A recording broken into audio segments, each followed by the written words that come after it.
অনেকে মনে করেন ভারত বড় দেশ, আমাদের ঘিরা আছে, হুরে বাবা, হ্যাঁ আমাদের খায়া ফেলবে। হ্যাঁ জি না, ভারত আমাদের ঘিরা নাই, আমরা ভারত দিয়ে বেষ্টিত না। ভারত বরং চারিদিকে শত্রু রাষ্ট্র দিয়ে বেষ্টিত। সরাসরি শত্রু না হইলেও তারা ভারতের বন্ধু না, যারা ভারতকে বেষ্টন করে আছে।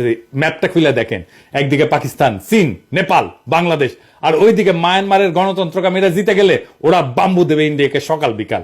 ইন্ডিয়াকে ঘিরে ফেলা হয়েছে চারিদিক থেকে, চারিদিকে ওর হোস্টাইল টেরিটরি। আর আমরা তিস্তার চায়নাকে ডেকে না চিকেন নেক চাইপা ধরবো। 15 বছর ফ্যাসিবাদের ঘানি টানাইছে ইন্ডিয়া, এইটার মূল্য ইন্ডিয়াকে চুকাইতে হবে কড়ায় গন্ডায় আগামী 50 বছর ধইরা। একটা কবিতা ছিল, মুক্তিযুদ্ধের সময় লেখা হয়েছিল, সেই কবিতা আমরা আবার পড়বো। তুমি আমার আকাশ থেকে সরাও তোমার ছায়া, তুমি বাংলা ছাড়ো।